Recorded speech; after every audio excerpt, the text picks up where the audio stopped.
Bien, como le decía Joan, hoy vamos a tocar la sombrilla temática o el tema de la providencia de Dios transformándome, y vamos a tomar diversos pasajes de Génesis 42 al 45, donde es un capítulo casi desenlace de toda la historia de José. Y este tema, como ustedes saben, de la providencia de Dios, lo hemos ido tocando a lo largo de los capítulos porque es quizás el tema central de la historia de José. Dios ordena, Dios orquesta, Dios está detrás de las cosas, de nuestras vidas. Pero de manera especial en el día de hoy, yo quisiera ver cómo esa capacidad de Dios de orquestar los eventos, no solamente se trata de los macroeventos históricos y de su propia historia, sino de los eventos de nuestra vida y cómo eso Dios pone al servicio nuestro, al servicio de nuestra vida, su providencia para irnos transformando y cambiando. Si hay algo que el cristiano tiene que entender bien claro y bien temprano, es que el objetivo fundamental de Dios en nuestras vidas es transformarnos. Eso es lo que Dios está haciendo. Dios no está detrás de ciertas victorias en mi vida. Dios no está detrás tampoco de ciertos fracasos. Dios no está detrás de minimizar el dolor en mi vida. Dios está detrás de que yo le refleje. Y que yo refleje a su Hijo Jesús aquí en la tierra. Y la única forma de que eso ocurra es si yo soy cambiado y transformado por Él. Eso es quizás el ABC de la vida cristiana. Si nosotros no entendemos eso, nos perdemos.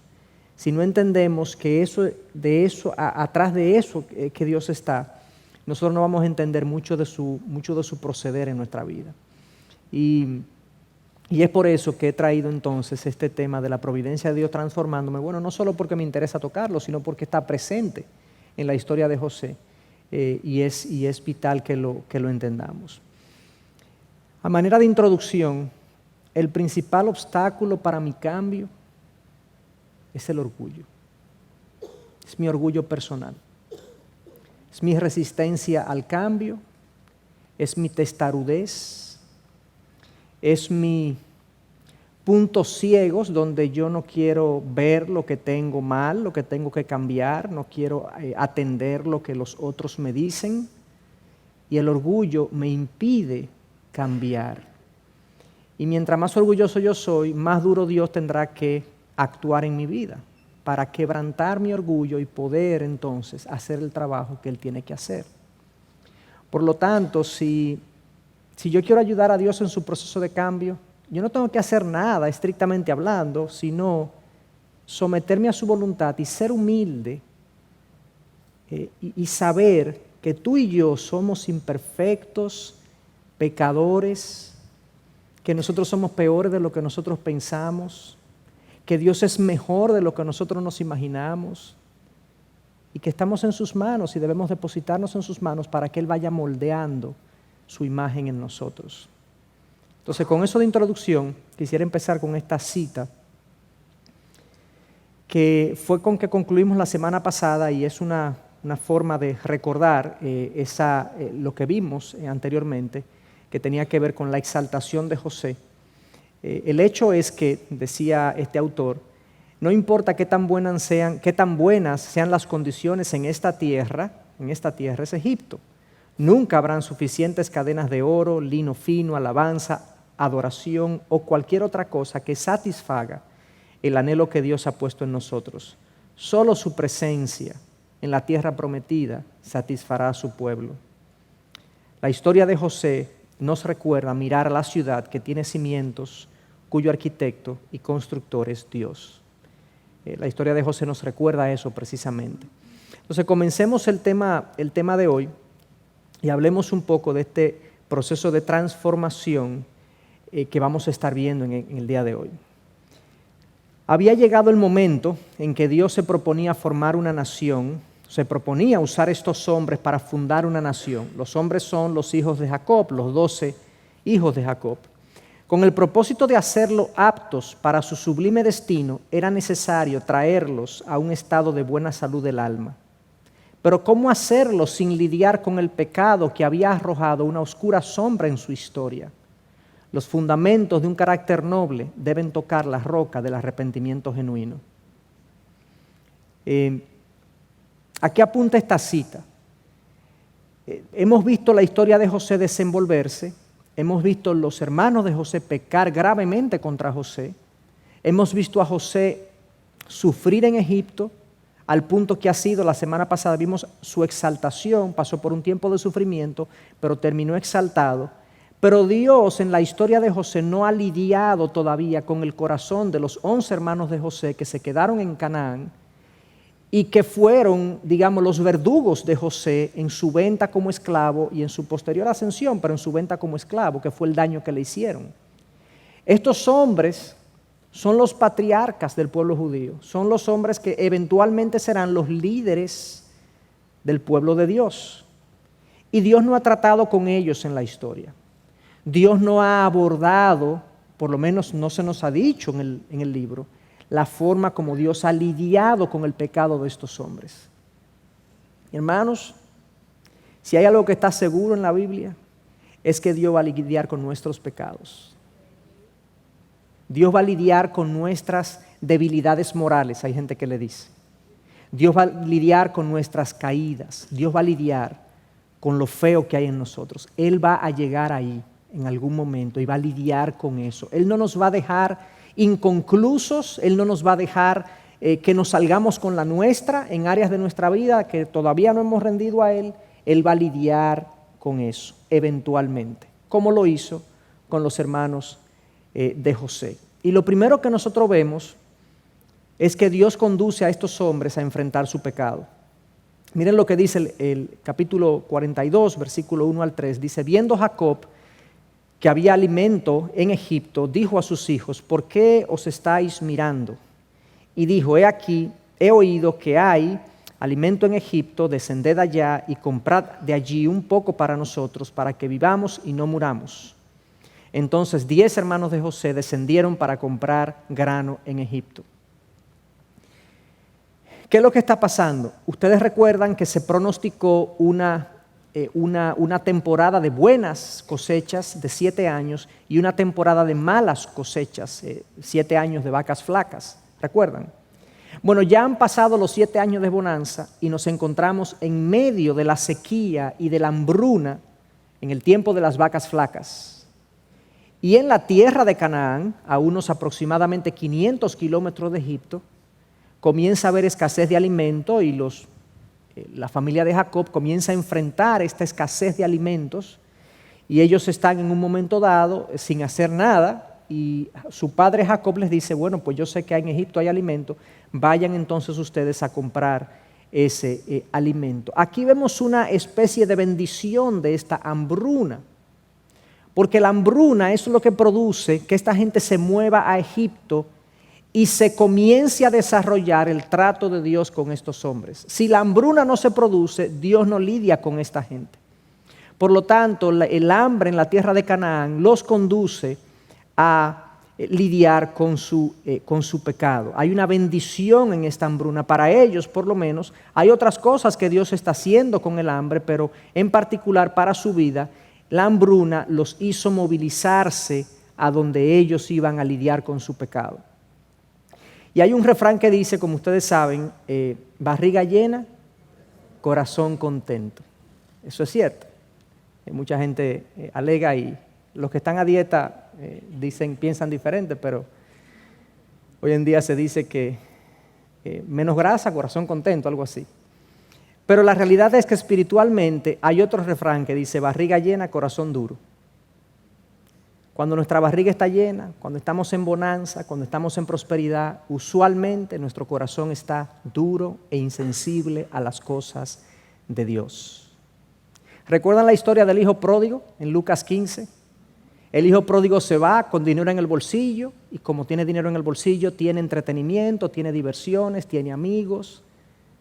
disipa su riqueza, su corazón está endurecido contra Dios, contra su Padre, y hasta que él no se ve en necesidad, él no clama por perdón y por reconciliación. Bonanza, barriga llena, corazón duro; barriga vacía, corazón sensible. ¿Recuerdan también en la parábola del sembrador de Mateo 13 cómo Jesús dice que las riquezas son como las espinas y los cardos que hacen ahogar la palabra en el corazón de una persona?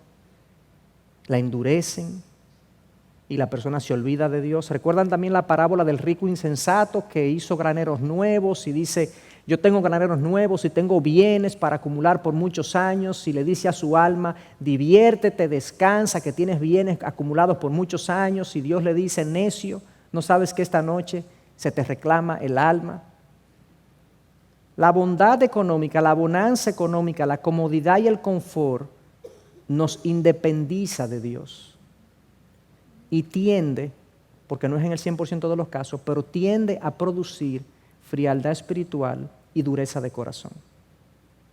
Estos hombres, mientras estuvieron bien, no buscaron a Dios, no lidiaron con su pecado. Es cuando hay la hambruna que comienzan a movilizarse, y lo vamos a ver que están muy sensibles al trabajo de Dios en sus vidas.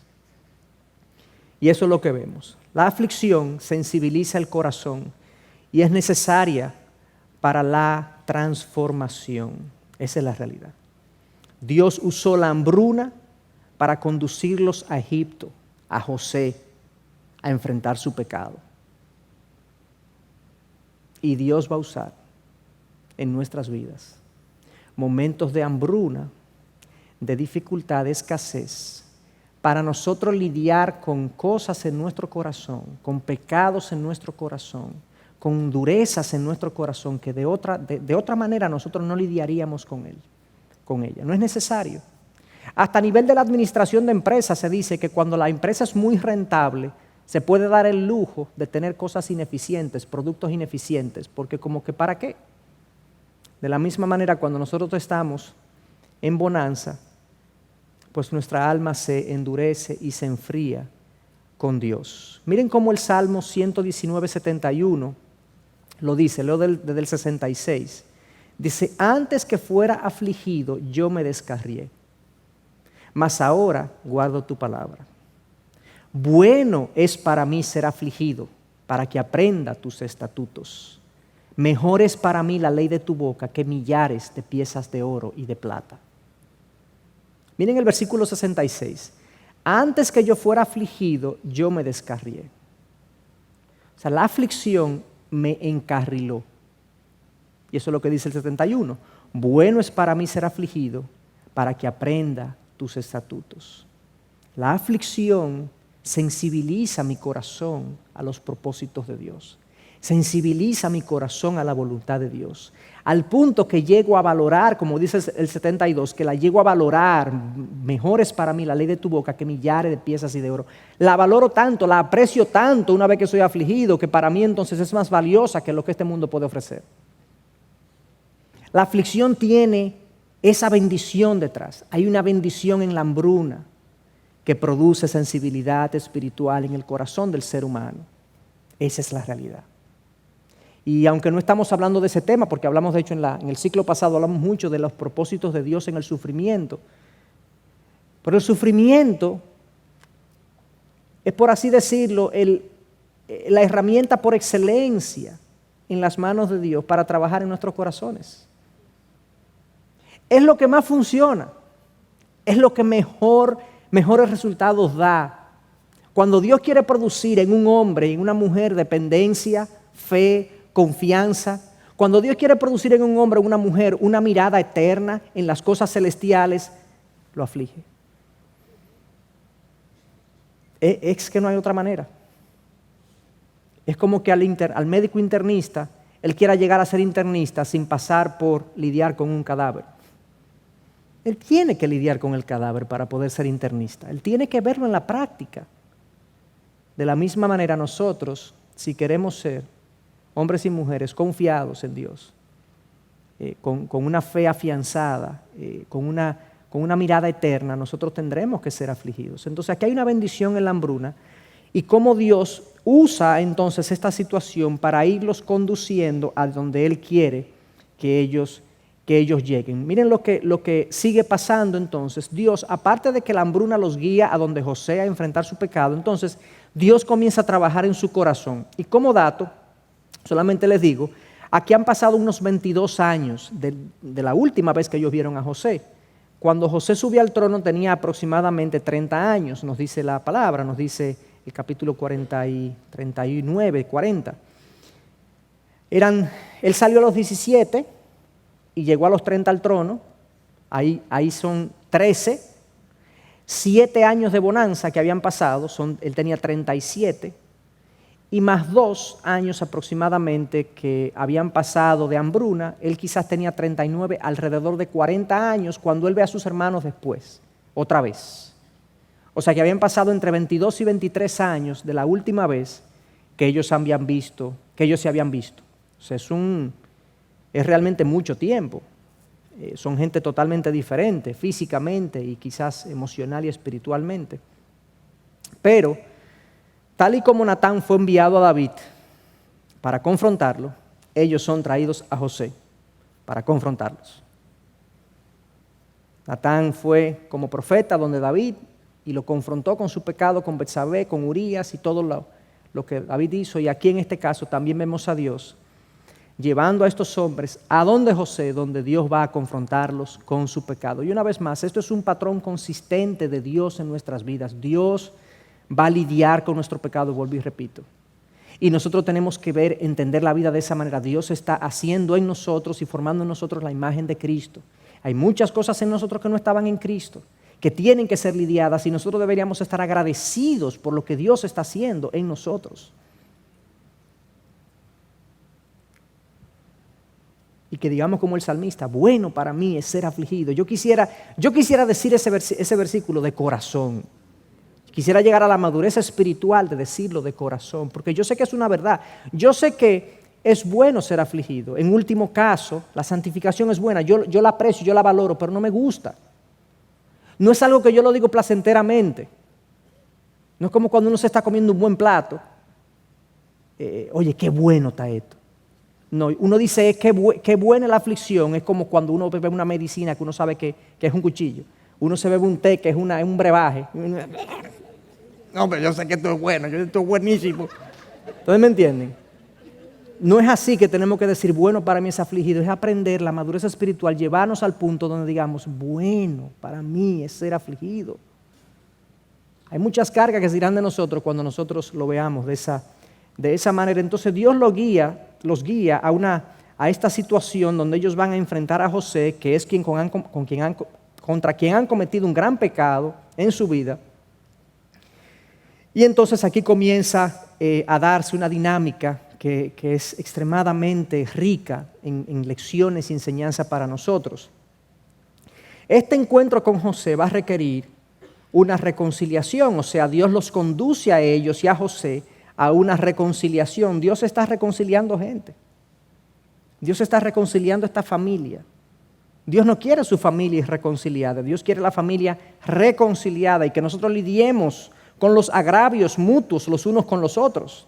Y Dios trae entonces a estos hermanos a donde José y va a requerirse de 2 cosas. Por un lado, para la reconciliación se requeriría primero arrepentimiento de parte de los hermanos y segundo confianza de parte de José en sus hermanos. O sea, los hermanos tienen que deponer sus armas y arrepentirse de lo que hicieron y José tiene que confiar en ellos. Posiblemente la imagen que José tiene en su mente y en su corazón, aunque nosotros sabemos que no hay rencor en el corazón de José por la forma como él se comporta con ellos, pero sí hay un mal recuerdo. Hay un recuerdo que lo lleva a él a la desconfianza. José no confía en estos hombres. Y él tiene entonces que para construir esa confianza, él tiene que someterlos a prueba. Y eso es lo que vemos en estos capítulos 42, 43 y 44, cómo José diseña una serie de pruebas para comprobar si sus hermanos son diferentes a lo que eran hace 20 años. A ver si él puede confiar en ellos de nuevo o por primera vez quizás. Y eso es lo que indico aquí. De ahí que José somete a sus hermanos a pruebas que ayudarán tanto a José como a sus hermanos a dejar atrás sus culpas y sus heridas. Y esta lectura de estos capítulos es interesante cómo José diseña estas pruebas para él asegurarse si puede confiar en ellos, pero al mismo tiempo Dios utiliza las mismas pruebas que José diseña para trabajar espiritualmente en sus hermanos. Es increíble, es como que Dios está trabajando en dos niveles, lidiando en la construcción de la confianza de José a través de las pruebas, pero las mismas pruebas son las que producen la convicción que sus hermanos necesitan para arrepentirse y reconciliarse con José y con Dios. Increíble, paralelamente lo vemos. Y así es Dios. Dios orquesta las cosas de una manera multifacética y trabaja en múltiples cosas a la vez. Nosotros a veces no lo comprendemos cómo Él lo hace, pero así nos revela la palabra que Él lo hace. Y si ustedes se fijan, en el capítulo 42, José, en el versículo 7, dice, cuando José vio a sus hermanos, los reconoció, pero fingió no conocerlos. Acuérdense que él no confiaba en ellos, él tenía que ver antes de darse de corazón, él tenía que ver quién eran esta gente. Y les habló duramente y les dijo, ¿de dónde habéis venido? Y ellos dijeron, de la tierra de Canaán para comprar alimentos. Y una vez más se dice, aunque José había reconocido a sus hermanos, ellos no lo habían reconocido a él. Ese es el capítulo 42, 7 y 8. Obviamente, José tiene información que ellos no tienen y José usa esa información para lidiar con ellos, para probarlos y llegar lo más lejos que él pueda. Él incluso tenía el temor, y es la primera prueba que vamos a ver, él tenía el temor de si ellos habían matado también a Benjamín, que era su hermano. José tenía un hermano de padre y madre. Él no era hermano de padre y madre de ninguno de esos hombres, porque él era hijo de la esposa amada de Jacob, ¿correcto? Y esa esposa amada de Jacob, Raquel, tenía dos hijos, que eran José y Benjamín. Su hermano de padre y madre era Benjamín, únicamente. Y la primera prueba que él le pone es precisamente esa. Él quería saber si ellos habían matado, si habían desentendido también de Benjamín. Y miren las pruebas de José. Es una prueba con 4 aspectos. La primera prueba que él les hace es si ellos han cambiado en su amor para con los suyos. Déjame ver si estos hombres ya aman a los suyos. Primero vemos la pregunta de si Benjamín está vivo. Vamos a leer estos pasajes. Segundo, vemos si él pregunta si hay algún voluntario que se ofrezca para buscar a Benjamín, si hay algún voluntario que se ofrezca para quedarse y si hay alguna persona, algún voluntario que quiera venir a buscar a Simeón, que es quien se queda preso junto con él. Todas estas pruebas están dirigidas a comprobar si estos hombres estaban interesados en los suyos. Acuérdense que él fue vendido, a él lo querían matar, él fue vendido y él quiere cerciorarse de si estos hombres han cambiado en ese aspecto. La segunda prueba es si ellos seguían siendo tan avaros que lo vendieron por 20 piezas de plata. Al final no lo mataron y dijeron, pero ¿qué vamos a sacar nosotros si lo matamos? Vamos a venderlo. Quería saber si ellos seguían siendo tan avaros como lo eran en el pasado. Y número 3, quería saber si ellos se habían ganado la confianza de su padre Jacob o Israel. Entonces, comencemos viendo la primera prueba. Voy a leer un pasaje relativamente largo, pero ahí están todas estas preguntas para que ustedes entiendan la dinámica entre José y sus hermanos y luego vamos a sacar algunas lecciones. La primera prueba, el amor por los suyos. Pero él les dijo, no, sino que habéis venido para ver las partes indefensas de nuestra tierra. Ellos le dijeron, venimos a buscar alimento, y él les dijo, no, ustedes son espías, ustedes vienen a ver las partes indefensas de nuestra tierra. Mas ellos dijeron, tus siervos son 2 hermanos, hijos del mismo padre en la tierra de Canaán, y he aquí, el menor está hoy con nuestro padre y el otro ya no existe. ¿Están hablando de él? En esto seréis probados, le dice él, por vida de Faraón, que no saldréis de este lugar a menos que vuestro hermano menor venga aquí. Él quiere saber si Benjamín, el pequeño Benjamín, está vivo. Enviad a uno de vosotros y que traiga a vuestro hermano, mientras vosotros quedáis presos, para que sean probadas vuestras palabras, a ver si hay verdad en vosotros. Y si no, por vida de Faraón, ciertamente sois espías. Y los puso a todos juntos bajo custodia por 3 días. Y traedme a vuestro hermano menor, no moriréis. Y así lo hicieron, y se apartó José de su lado y lloró. Cuando volvió a ellos y les habló, tomó de entre ellos a Simeón y lo ató en vista de sus hermanos. Esa es la primera prueba. Fíjense que en el versículo, él les pregunta o les dice que quería saber si su hermano Benjamín estaba vivo. Luego en el versículo 16, enviad a uno de vosotros, un voluntario que se ofrezca. Pero ¿qué pasa? Oigan lo que pasa. Un voluntario que se ofrezca es uno que se ofrece también a someterse al peligro, porque el trayecto era de 500 kilómetros aproximadamente, y por lo tanto hay alguno que se quiera sacrificar por los demás. Eso es lo que la prueba tiene detrás. Hay alguno que quiera sacrificarse por los demás. Pero después le cambia la prueba porque no hubo voluntario. Pues ok, quédese uno aquí y váyanse los otros. A ver si hay alguno que confía, no, si yo me quedo aquí, yo sé que mis hermanos van a venir a buscarme.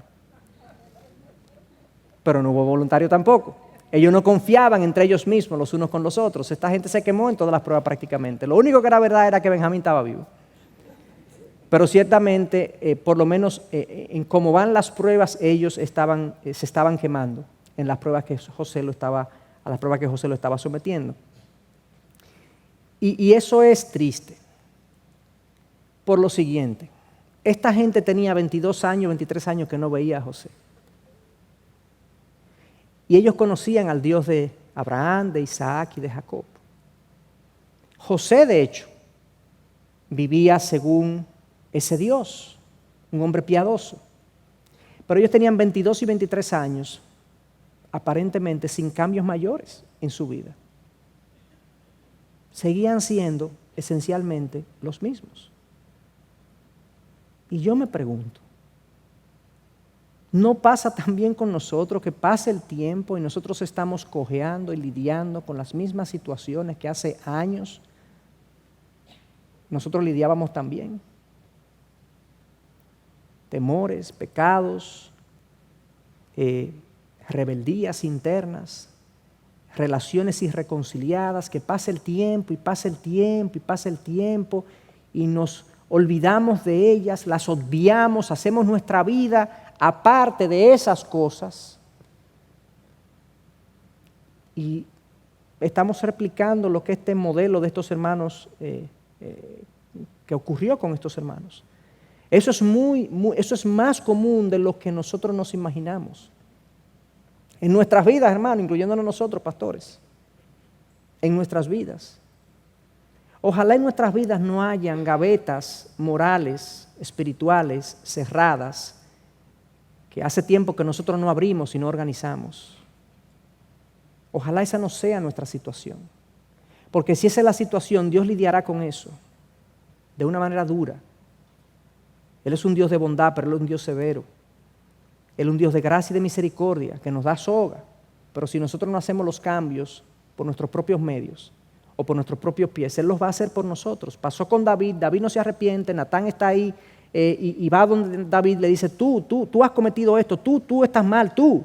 Ahora estos hombres se ven con Dios porque 22 años después Dios le dice, ustedes no han hecho ningún cambio, pues vayan donde José y ahora yo lo voy a poner a pasar miedo, temor, aflicción, para que hagan los cambios que han debido hacer a lo largo de los años, pero que no han hecho.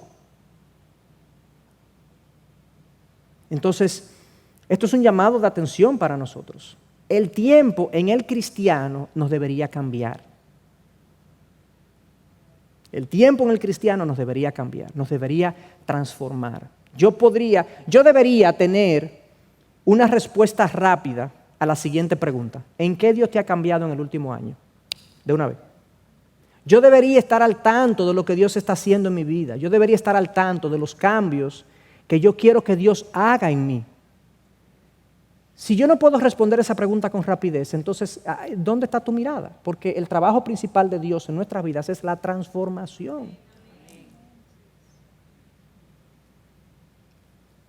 Y que no pase el tiempo, y pase el tiempo, y pase el tiempo, y nosotros hacemos las mismas resoluciones todos los años. Y estamos en el mismo sitio. En esta prueba ellos por lo visto no la pasaron. La segunda prueba, si seguían siendo tan avaros como lo fueron en el momento que vendieron a José, esta prueba creo que le fue un poco mejor. Aunque no hay claridades y las motivaciones reales, pero oigan lo que dice.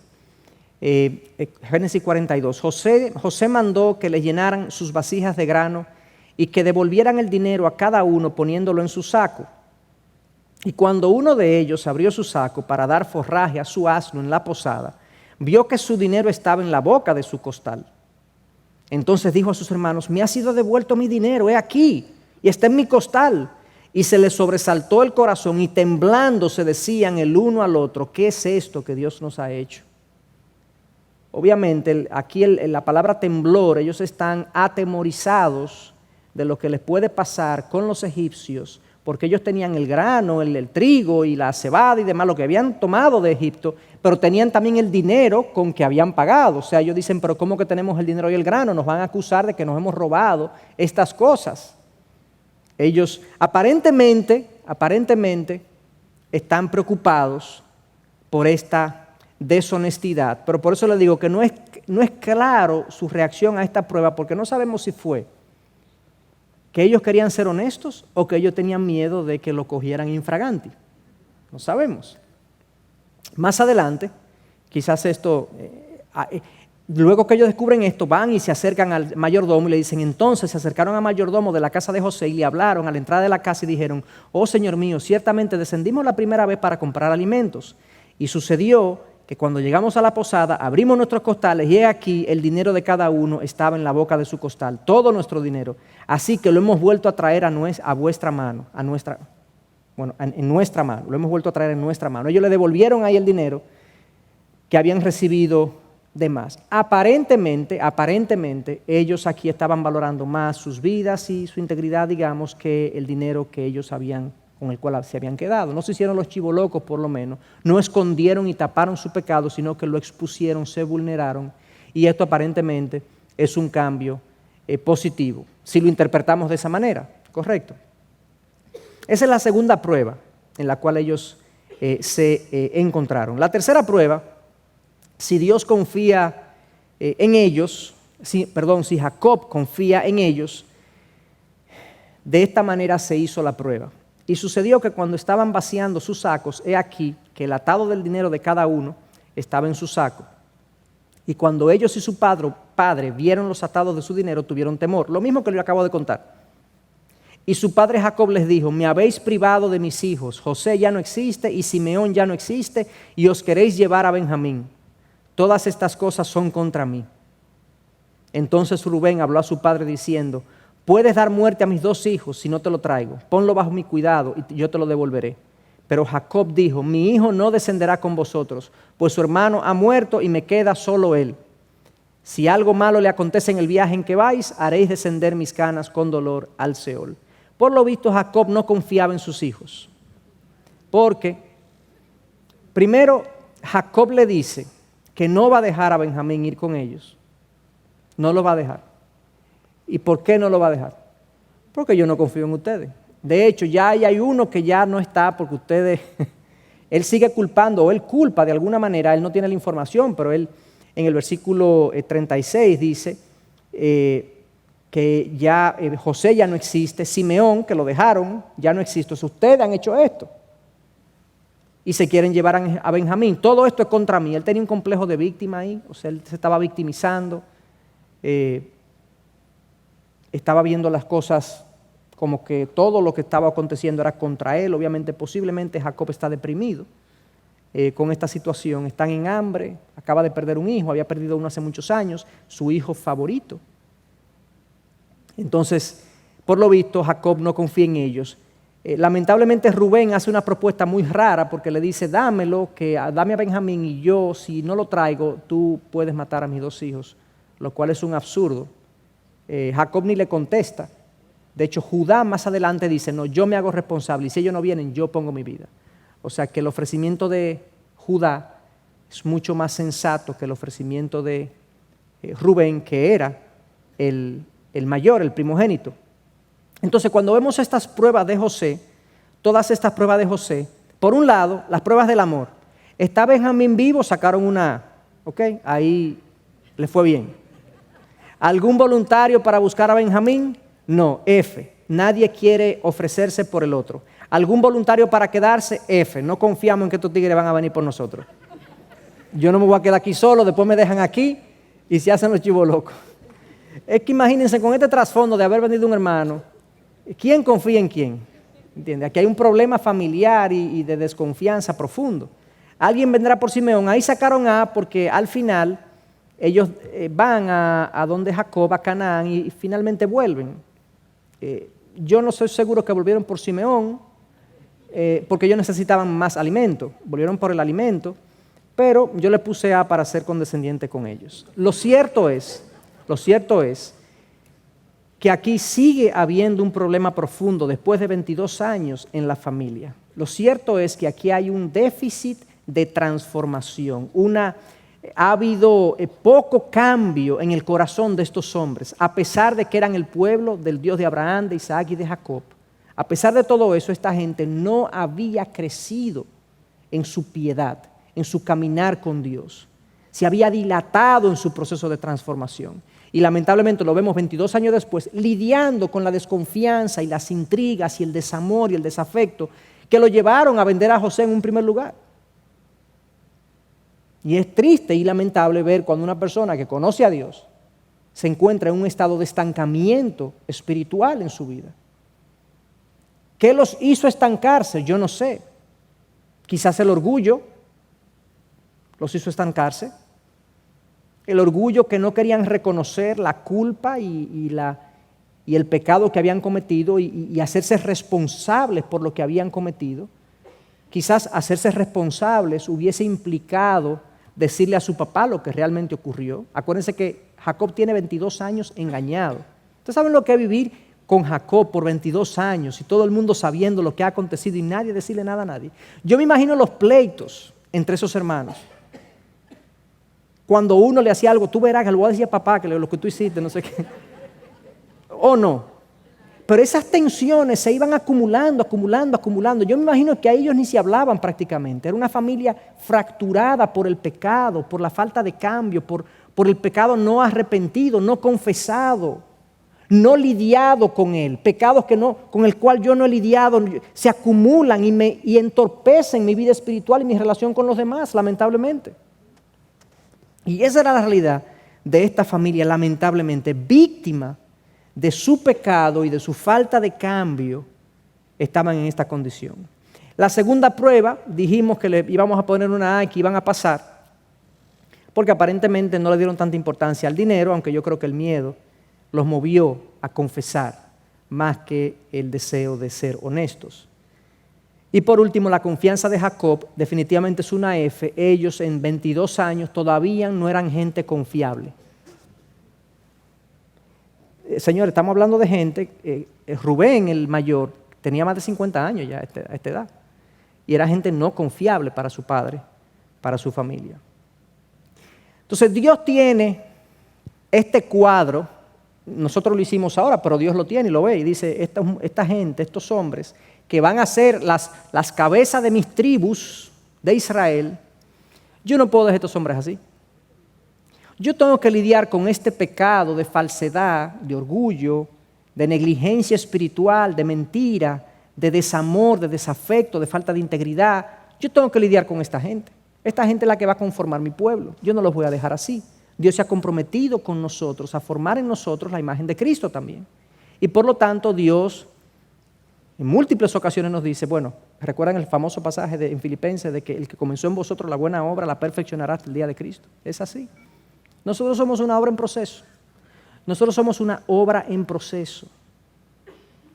Y Dios se ha comprometido con nosotros en seguir esa obra hasta que nosotros tengamos el brillo de Cristo en nuestra vida. Entonces, vemos algunas esperanzas, vemos algunos indicios de cómo estas pruebas a las que ellos se sometieron, porque fueron pruebas, acuérdense que ellos están lidiando con el primer ministro de Egipto. Es su hermano, pero es el primer ministro de Egipto. Ellos no saben quién es. Y José los somete a una serie de pruebas para sacar de ellos, para que aflore de ellos lo que ellos tienen que confesar. Y en Génesis 42, 21, por primera vez, miren lo que vemos. Entonces se dijeron el uno al otro, verdaderamente somos culpables en cuanto a nuestro hermano, porque vimos la angustia de su alma cuando nos rogaba y no lo escuchamos. Por eso ha venido sobre nosotros esta angustia. ¿Ustedes saben cuándo se produjo eso? Cuando ellos estaban presos. José le dice, ustedes se van a quedar presos aquí todos. Se va a ir uno. Y después él cambia el plan y dice, no, se van todos y se queda uno. Él lo cambió después. Pero lo dejó a todos presos. José lidió como Dios lidia muchas veces con nuestras condiciones y pecados. José lo puso a ellos en la misma condición en la que ellos pusieron a José. Ellos pusieron a José en el pozo, preso, angustiado. José los puso a ellos presos en un pozo, angustiados. Deja ver qué aflora ahí. Y es increíble lo frecuente que Dios hace eso en nuestras vidas. Dios nos enfrenta con las mismas debilidades y pecados con las que nosotros enfrentamos a otros. Y no es que nos devuelve la moneda siempre, pero con regularidad. Lo mismo que yo genero, Dios me lo hace vivir para que yo viva en carne propia lo que yo he hecho vivir al otro. Y fíjense, esa última expresión es importante porque le voy a decir algo al final. Esa última expresión, por eso ha venido sobre nosotros esta angustia. Evidentemente, esto es una indicación de convicción de pecado, es una indicación de que su conciencia está siendo despertada. Ellos se están dando cuenta, me imagino que no por primera vez, pero lo están verbalizando. Nosotros somos culpables de esto que le hicimos a nuestro hermano. Esa ha sido la mejor declaración de los 10 hermanos juntos en todo Génesis. Y como dice la palabra, bienaventurado el varón que confiesa su pecado y se aparta. Bienaventurado nosotros cuando nosotros verbalizamos, confesamos y le decimos a Dios, Señor, yo estoy de acuerdo con lo que tú me estás mostrando. Yo soy culpable, yo cometí eso, yo fallé, yo caí. Ese es el primer paso para la victoria espiritual. Nosotros somos culpables de esta situación. Y fíjense cómo, esto es una información que no se nos da cuando ellos pusieron a José en el pozo. Miren lo que dice al final, el versículo 21 dice, porque vimos la angustia de su alma cuando nos rogaba. Eso no lo dice cuando está en el pozo, pero aquí vemos una lectura muy emocional de lo que José pasó. Imagínense un jovencito de 17 años echado en un pozo oscuro en medio del desierto y dejado ahí por horas, pensando que lo van a matar, pensando que ¿qué van a hacer con él? Y dice que rogaba, José lloraba, le decía, les rogaba, sáquenme, pero no lo hicieron. Esto es una evidencia de convicción de pecado. Por otro lado, versículo 28, entonces dijo a sus hermanos, me ha sido devuelto mi dinero y aquí está en mi costal, a otros hermanos, y se les sobresaltó el corazón y temblando se decían el uno al otro, ¿qué es esto que Dios nos ha hecho? Aparentemente ellos están atemorizados con lo que está pasando, posiblemente atemorizados de que los egipcios se encuentren el dinero, no deberían tener el dinero, pero hay un indicio ahí de convicción de pecado. Ellos saben que hay algo mal en esto. Dios está sensibilizando su corazón hacia sus pecados. Y en el 44:16 dice, entonces dijo Judá, ¿qué podemos decir a mi Señor? ¿Qué podemos hablar y cómo nos justificaremos? Déjenme, antes de que ustedes lean eso, oigan lo que ocurre. José les pone una prueba y les dice, en la segunda visita que ellos le hacen a José, ellos traen a Benjamín. Él lo ve a Benjamín, lo saluda, pero él no se identifica todavía. En esa visita, cuando ellos se van de vuelta a Canaán, José le dice a sus criados, llenen sus costales, llenen sus asnos, pero pónganle una copa de plata en el bultico del niño, en el bultico de Benjamín. Pónganle una copita de plata ahí. Ellos se van y en el camino vienen egipcios, soldados egipcios, y le dicen, deténganse. Y dicen, ustedes han maltratado a nuestro Señor, ¿por qué hicieron eso? Y ellos dicen, ¿cómo? ¿Pero cómo va a ser? Y ellos dicen, bueno, pues revísennos, y si es así, vamos todos presos, por así decirlo, o que nos maten a todos, algo así, no recuerdo el texto textual. Y cuando abren el bulto de Benjamín, se encuentran la copa, y ahí ellos, y se devuelven. Y entonces, esto es lo que Judá le dice a José cuando lo ve, le dice, entonces dijo Judá, ¿Cómo podemos decir a mi Señor? ¿Qué podemos decir a mi Señor? ¿Qué podemos hablar y cómo nos justificaremos? Dios ha descubierto la iniquidad de tus siervos. He aquí, somos esclavos de mi Señor, tanto nosotros como aquel en cuyo poder fue encontrada la copa.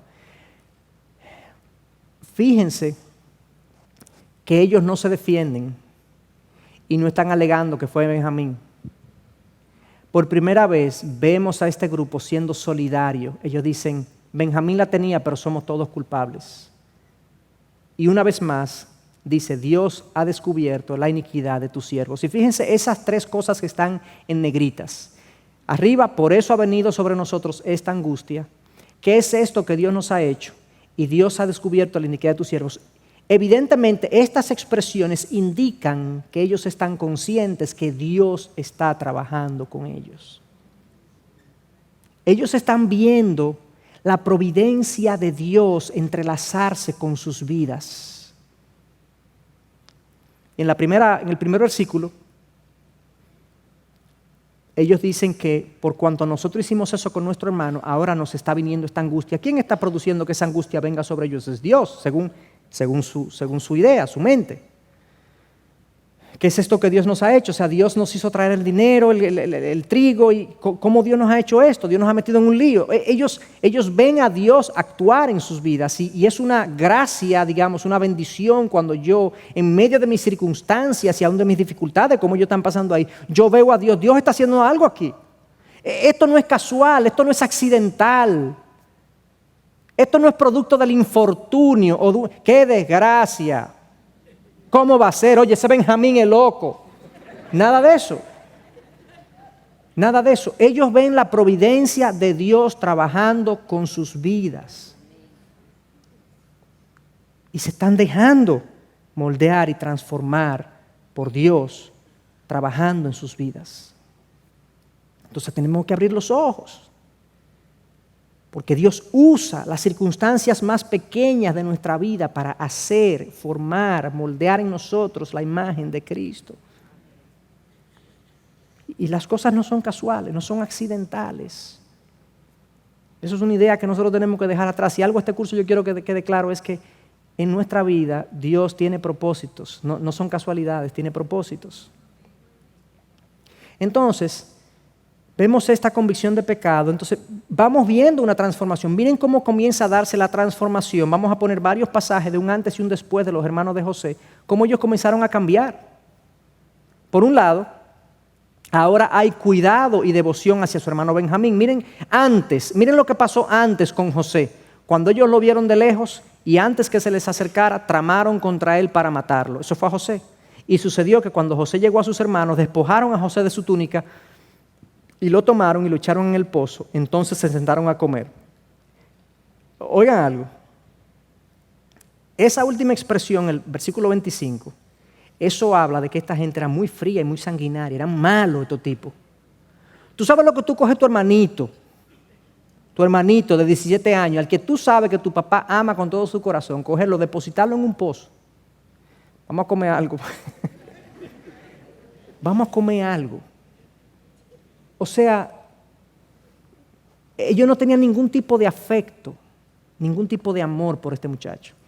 Después, Génesis 44, 11 y 12, ya ahora con Benjamín, ellos se dieron prisa, cada uno bajó su costal a la tierra y cada uno abrió su costal y él registró comenzando con el mayor y acabando con el menor y la copa fue hallada en el costal de Benjamín, entonces ellos se rasgaron sus vestidos. ¡Ay no, Benjamín! No fue eso lo que sintieron con José. Habían cambiado. ¿Quién lo cambió? Dios. Dios los cambió. Dios no lo dejó igual. Dios lidió con su pecado. Y dolió, pero los cambió. Otro ejemplo del cambio de estos hombres, hay sensibilidad hacia su padre Israel. Versículo 37, capítulo 37, antes. Entonces tomaron la túnica de José y mataron a un macho cabrío y empaparon la túnica en la sangre. Y enviaron la túnica de muchos colores y la llevaron a su padre. Y dijeron, encontramos esto. Te rogamos que lo examine para ver si es la túnica de tu hijo o no. Él la examinó y dijo, es la túnica de mi hijo, una fiera lo ha devorado. Revisa eso, a ver si eso es del hijo tuyo. La insensibilidad, el desamor hacia su papá, hacia su hermano. Y en el después, ahora pues te ruego que quede tu siervo como esclavo de mi señor en lugar del muchacho. Y que el muchacho suba con sus hermanos. Ese es Judá que dice, yo me voy a quedar por él. Versículo 34, pues ¿cómo subirá mi padre no estando el muchacho conmigo sin que yo vea el mal que sobrevendrá mi padre? O sea, ya tienen amor por Benjamín y amor por su padre Jacob. ¿Quién puso ese amor ahí? Dios puso ese amor ahí. ¿Cómo? Con el dolor y las experiencias aflictivas y las culpas a través de los años y los conflictos a través de los años y las pruebas de José ahora orquestadas para hacerle ver lo que era importante. Vemos entonces una transformación. Vemos a Dios, la providencia, transformando el corazón de estos hombres. Todos a la vez. Increíble cómo Dios hace las cosas. Todos a la vez. En la misma dirección.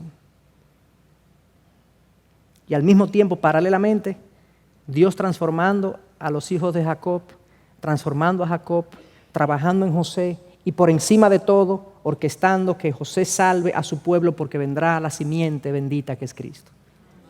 Todo esto, en medio de todo este entrelazamiento de la providencia de Dios en los detalles personales, hay una macrohistoria donde Dios está orquestando que este hombre, un hebreo, esclavo, llegue a primer ministro de Egipto para salvar a su pueblo de donde vendrá eventualmente el Salvador. Increíble. Entonces Dios tiene una macrohistoria y Dios tiene propósitos trascendentes con nosotros, pero Él nunca se olvida de nosotros. Hay un trabajo también personal en nosotros que Él hace. Además de que nos usa para muchas cosas, para formar una iglesia, para su gloria, para traer compasión a una comunidad. Hay propósitos que Él nos usa, pero hay también un trabajo personal que Él hace en cada uno. Y seguimos con las transformaciones. Parece también haber menos honestidad y más honestidad y menos codicia. Esto ya lo vimos con el tema del dinero y cómo devolvieron el dinero. También vemos que no hay presencia de envidia, por lo visto. En Génesis 37 se nos dice, y vieron sus hermanos que su padre lo amaba más que a todos sus hermanos, por eso lo odiaban y no podían hablarle amistosamente. Y sus hermanos le tenían envidia, pero su padre reflexionaba sobre lo dicho. O sea, ellos tenían envidia de José, pero miren cómo ahora en Génesis 43, una pruebita diseñada por José, él les llevó porciones de su propia mesa. Esto es José que va, está comiendo con ellos, siendo primer ministro, no se ha revelado. Dice, él les llevó porciones de su propia mesa, pero la porción de Benjamín era 5 veces mayor que la de cualquiera de ellos. Bebieron pues y se alegraron con él. Él le llevó a Benjamín 5 veces más que al resto. Oye, pero qué prueba, ¿eh? Yo no sé si habrá pasado por su mente, oye, ¿por qué le traen a este más que a nosotros? Dice, el más chiquito, debieron traerle menos, pero traen más. No vemos eso. Es bueno que la palabra agrega al final, bebieron pues y se alegraron con él. Por eso yo no creo que ellos pensaron eso en sus corazones. Dios los había cambiado. Y ellos no estaban pendientes de que él recibe más que yo, de que él lo ama más que a mí. No están en esa competencia. ¿Quién los cambió? Dios los cambió. Entonces lo increíble es cómo nosotros podemos leer esta historia de José y, como le dije, leer la macrohistoria de cómo Dios está usando a este hombre para salvar a su pueblo, pero cómo Dios está lidiando con estas nimiedades personales en los corazones de estos nómadas judíos, gente polvorienta y maleducada. Y Dios está interesado en formar un carácter piadoso en estos hombres que a la luz de nuestra, humanamente hablando, no tiene ningún valor. Pero sí para Dios, es su pueblo, son sus hijos. Y Dios se ha comprometido a cambiarlos. Adicionalmente, como nosotros vimos hace un momentito, Jacob dice en un momento dado, todo esto es contra mí. A mí me ha ido mal, como un sentido, un complejo de víctima. Y Jacob trae a colación este pasaje que hace mucho que no lo vemos hablando en estos términos. Dice, tomad también a vuestro hermano. Eso es cuando ya le dice, ok, llévense a Benjamín. Tomad también a vuestro hermano, levantaos y volved a aquel hombre, y que el Dios Todopoderoso, el Shaddai, es la original ahí, os conceda misericordia ante aquel hombre para que ponga en libertad al otro hermano vuestro y a Benjamín. En cuanto a mí, si he de ser privado de mis hijos, que así sea. Reaparece la confianza de Jacob en la soberanía de Dios. Dios forzó la situación para que Jacob confiara en Dios.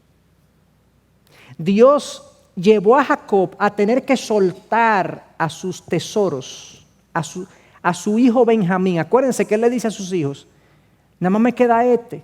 ¿Por qué él dice que nada más me queda este? Bueno, porque eran 2 hijos de Raquel, José y Benjamín, de su esposa amada, eran sus hijos preferidos. Entonces, claro, él tenía 10 hijos más. Yo me imagino que a los hijos ya, no sé si les seguía doliendo ese tipo de expresiones, pero que decirle a tus hijos, es que yo nada más tengo ese hijo. Y tú tienes 10 muchachos ahí, ¿entiendes? Como que, óyeme, papá, pero te quitamos todito, ¿y qué fue? No, pero nada más me queda ese. Pero él dice, ok, entonces yo lo voy a poner en sus manos, pero al final es en las manos del Dios Todopoderoso, que yo pido que Él tenga gracia, que conceda gracia frente a ustedes. Y si yo tengo que perder a mis hijos, que sea así, pero él sabía que estaba comprometida la permanencia, la sobrevivencia de su comunidad. Y aquí vemos a un hombre que vuelve a confiar, como en el pasado, en la soberanía de Dios. Dios, una vez más, quiero enfatizar eso, Dios llevó a Jacob a tener que depender de Dios. No le quedó otro recurso.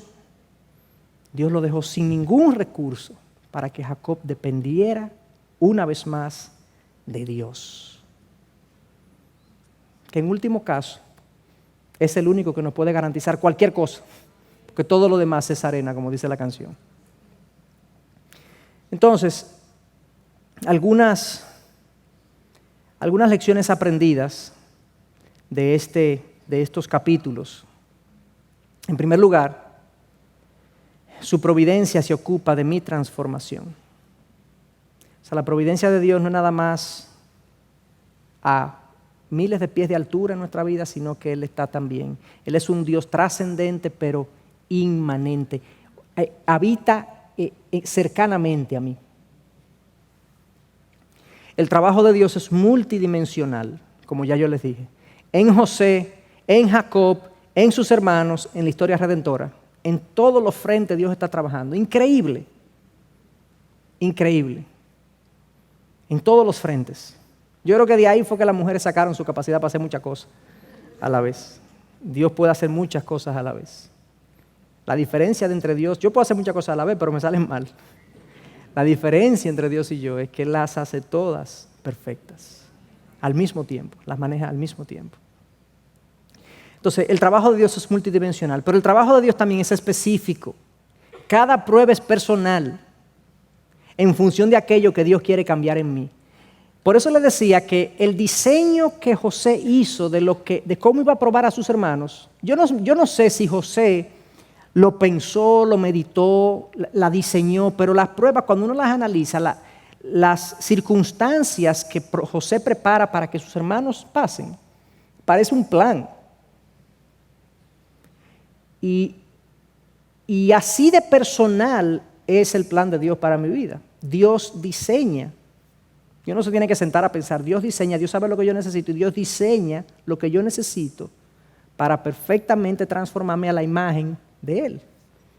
Entonces, cada prueba es personal en función de aquello que Él quiere cambiar en mí. De hecho, con frecuencia, ya mencioné eso, nos volvemos víctimas del mismo trato pecaminoso que hemos dado a otros. Eso es así. Y esa es una de las maneras más efectivas de Dios cambiarnos. Cuando Dios nos hace sufrir lo que hemos hecho sufrir. Ay. Cuando yo he caído en varias ocasiones en esa situación y le pido perdón a Dios obviamente por las cosas que a veces he hecho sufrir a otros. Por último, y no quería dejar esto sin mencionarlo, con Dios el corazón puede mantenerse sensible y sano a pesar de los agravios. Si hay algo que esta historia nos enseña, y eso lo vamos a ver más la semana que viene, es que José, con el Señor, pudo mantener su corazón sano y sensible a Dios, a pesar de todo lo que él experimentó. José no se agrió, José no perdió control de su temperamento, José no se irritó con Dios, José no cuestionó a Dios. José creció sano y sensible a las cosas de Dios. Y miren las veces que él nos muestra su sensibilidad y su ternura. Yo le voy a leer rápidamente estos versículos porque lo voy a leer, son cortitos, es uno atrás de otro que lo voy a leer. 42, 24. Y se apartó José de su lado y lloró. Cuando él se dio cuenta que sus hermanos habían reconocido la culpa de haberlo entregado, él se fue y lloró. 43, 30. Y José se apresuró a salir, pues se sintió profundamente conmovido a causa de su hermano, por Benjamín, porque lo vio por primera vez. Y buscó dónde llorar, y entró en su aposento y lloró allí. 45, 2. Y lloró tan fuertemente cuando se reconcilió con sus hermanos, que lo oyeron los egipcios, y la casa de Faraón se enteró de ellos. 45, 14. Entonces se echó sobre el cuello de su hermano Benjamín y lloró, y Benjamín también lloró sobre su cuello. 45, 15. Y besó a todos sus hermanos y lloró sobre ellos, y después sus hermanos hablaron con él. 46, 19. ¿O 9 será? No, ese me equivoqué. Este hombre, o sea, ¿cómo se pudo mantener con ese nivel de sensibilidad y de cariño y de ternura y afecto? Un hombre que no está dañado adentro, lo conmueve lo que lo debe conmover. No es un hombre, no es un témpano, no es frío. De esta gente que dice, tú no sabes por lo que yo he pasado. Yo soy así porque yo he pasado por mucho. Bueno, este hombre podía decir que había pasado por mucho. Se mantenía fresco en su espíritu, tierno. Pero no solamente eso, sino que vemos su gracia y su generosidad a pesar de sus hermanos. En el capítulo 42, 25, él, haciéndole las pruebas, pero le dice a sus criados, llénenle las vasijas de grano y devuélvanle el dinero de cada uno en su saco, y que le den provisiones para el camino. Él está atento de las necesidades de sus hermanos. Estos hermanos que todavía no le han pedido perdón, que todavía él no sabe si son unos criminales igual que antes, denle comida para que se lleven para el camino, denle provisión, denle dinero también. 43, 24. También dice, después el hombre llevó a los hombres a casa de José. Él dice, cuando estos hombres vengan, llévenlo a mi casa. Y les dio agua y le lavaron los pies y se dio forraje para sus asnos. Eso era un gesto de camaradería, de hospitalidad a estos hombres a los cuales él todavía no sabe si son buenos o malos. Lávenle los pies, que se vayan a mi casa. Versículo 27. Entonces él les preguntó, cuando ellos llegaron, todavía él no le ha dicho que él es José. Él les preguntó cómo se encontraban y les dijo, ¿cómo está vuestro anciano padre de quien me hablasteis? ¿Vive todavía? Cariño, o sea, un lenguaje cordial. Versículo 34. Y él les llevó porciones de su propia mesa, pero la porción de Benjamín era 5 veces mayor. Y 44:1. Entonces José ordenó al mayordomo de su casa, llena de alimento los costales de los hombres, todo lo que puedan llevar, y pon el dinero de cada uno en la boca de su costal. O sea, él se desbordaba en generosidad, en gracia, en afecto, en cariño, en ternura hacia estos hombres. O sea que su corazón se mantuvo sano a pesar de los agravios. Eso es posible en el Señor. Así que el Señor sea con nosotros y que nosotros podamos entender mejor cómo es que la vida opera cuando la vemos desde el punto de vista de Dios. ¿En qué es que Dios se concentra? ¿Qué es lo que Dios hace? ¿Detrás de qué es que Dios está? Yo creo que estos capítulos nos hablan profundamente de eso. Que el Señor añada sabiduría a esta palabra y nos alinee con Él.